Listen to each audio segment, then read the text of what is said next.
What's up, ladies and gentlemen?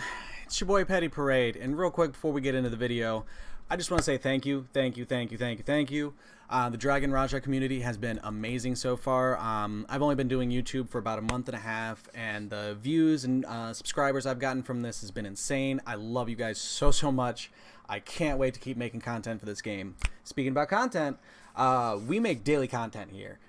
So expect a video every day. It might not always be on Dragon Raja content.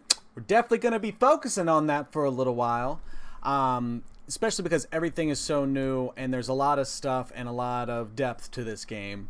So we're going to do all we can to bring all of the knowledge I come across to you guys. Epic Gaming is a pretty high-end guild. I actually met them from competing against them in a gacha game. And we had a Discord with all the officers of the top guilds, and they were great. They were amazing people, stayed in contact with them and everything, played a couple other games with them, have known them a while, and they're just absolutely wonderful. I can't say enough good stuff for it. If you'd be interested in joining us, check the description below for a link to our Discord. Trying to hit one of the top 3 prizes for the biggest clubs. We're already max first day. When the cap goes up, we're going to go ahead and get more people in. We're asking that people come into the Discord and hang out. And as soon as we're able to get people in, we'll get you in. We're going to have officers working on getting a list and making a list of all the people waiting. And these guys are really organized. I've worked with them before. So again, expect the process to go as well as it possibly could, with this being a new game, with all of the hiccups that you're going to see in week 1 of any MMO. So bear with us, bear with the company, and I think we're all going to be really happy in a couple of weeks. That being said, I planned on doing some content, just going over some more stuff for newer players. My guild decided that we wanted to run some light. So I'm now doing this, and while we're running through all of that nonsense, I'm gonna go ahead and just get away from all of that. Blue arrow on the ground, not sure what that was for. This is a little dicey. Oop. Definitely take your time here when you can. And cheese it when you can. There we go, we did it. Yay, we're proud, Mom. While we're waiting on everyone else to catch up, a couple of things that we've done with the limited time I've been able to play today is I have dropped a little bit of money on the core. So the moderators, if you haven't been in the Discord since the beta launched, the moderators have basically stressed to people that early game, if you want to spend a little bit of money, the best thing that you can do for that is your core.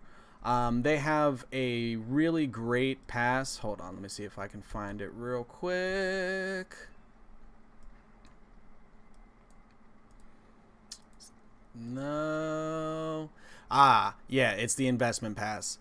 15 bucks and you get a whole bunch of gems. More than enough to fill out your core, at least initially, and get everything up to +5 when you start getting benefits. Next level after that is +7 that you start getting some benefits, and they really start going up. Let's take a quick look here. So first level is 12. We start getting some extra resistances. When we get to 10, we get the weapon effect, which will be sweet. Oh, did I not go in where I was supposed to? I'm sorry. So big thing to focus on there is just getting your core up. If you plan on changing classes or having 2 classes that you were playing, you want to put things in your core that are going to be beneficial for both classes so that you're not hamstrung when you go to switch to that second class. I picked a lot of fire and water.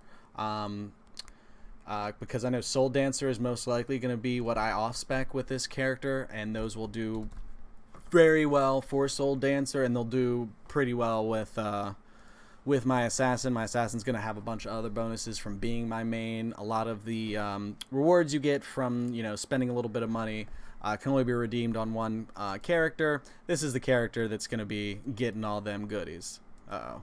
Oh, I ain't got space, y'all. We're going to have to worry about that later. Alright, so let's kill him, and then we'll take a look at a few other things. Alright, we're not doing too bad in time. So real quick, in case any of you out there are not super savvy and have not played melee classes before in MMOs, stand behind your boy. This is where you'll do a little bit more damage, you'll have a higher crit chance. Stand behind your targets. Just a little tip from my boys and girls out there. You feel me? Doesn't really make a difference for range, at least not typically in games. We'll see if it has any effect in this one, but chances are it's mainly just melee DPS that is going to want that. Ow, that did a lot of damage that time. Oop, clicking on the wrong button. Oh, I'm stunned. So we can't do nothing. Aw. Well, that's not too bad. My poor inventory, y'all. My poor inventory. Alright, so this was it, right? Okay, yeah, it should be letting us leave. Alright, so real quick, now that we've got a second to breathe. This is how I've kind of laid things out. I threw these in here because I got some of them through rewards. I definitely want to do some testing and remove them. Couple of these, when I put them in one spot, then they're showing up on another spot on here. So it's very confusing and seems a little bit reminiscent of a Rubik's Cube, which is appropriate because it is deeply confusing to me so far. I've been trying to look around and find all the info I can on this.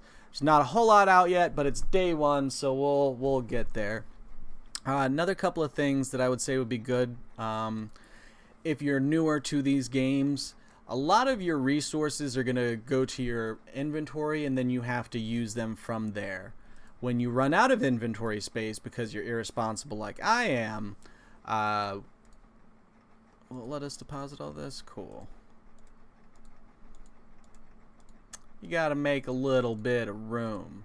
I think these are just transmog pieces. I'm not sure what that's saying there. Oh, nope.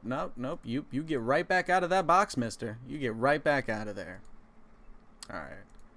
So a lot of things will go into your inventory. If you get something and it doesn't pop up down here, it's in here. Few things to keep an eye out for. Stuff like this. This is a title. It, instead of going to your achievements, goes into your inventory. You have to then use the title. And then you'll be able to go in and equip it if it's what you want. I'm keeping the contractor one. Growth tab will pop up a whole bunch. I love the little red dots that lets you know, hey, you need to come look at this over here. So far we're pretty happy with everything. One thing that I want to touch on that the game mentions, but it's kind of easy to miss, especially if you're just trying to get through all the menus and all the dialogue. This is where you upgrade your EX level and start unlocking more of these skills. I can only have one of these two active at once, and I'm pretty certain that I'm only going to be able to have one tree active off of this. But this is more or less how you, free up some inventory space that you've been slacking on, but also get your EX level up, which has a pretty strong impact. What we get. Exerts Curse of the Deep Cold on the target and lowers target movement speed. Freezes targets and targets nearby when the curse ends. That's not bad. Now if we activate it, does our Scorch turn off? It does. I think we like our Scorch a little bit more. The passive for this gives us a good amount of attack. What was the passive on this one? Alright, so this was definitely much more of a defensive setup. Yeah, Earth Attack 96. That's pretty cool. That's also the same, so that's not too bad. Yeah, just a little thing. If you can edge out and get some more some more EX levels from stuff that you didn't realize was sitting in your inventory. I know I missed this my first go around. So those are the kinds of things that I'm trying to think of and show you guys. That's pretty much it. Once I get a better hang of the light dungeon that we keep running, I'll try to do a specific guide for that. There's a couple of puzzles and challenges throughout it, nothing too crazy. One's just choose a lane, the other one's dodge some pendulums, and nothing too crazy and out of the box. Let me know if you guys have any specific questions that you would like help with in this game. If I do not have the answer, I am part of a very large organization that might be able to help. So I will do everything I can to any knowledge that I come across, share with you all. Not trying to be number one. I don't want to hoard all the good information. The best tip I get will be the best tip I tell you. I appreciate y'all's faces. Thank you for stopping by. Go ahead and hit that subscribe button if you haven't already. And we're going to be back tomorrow with some more content. I appreciate your faces. It's been your boy Petty. We out you. Deuces.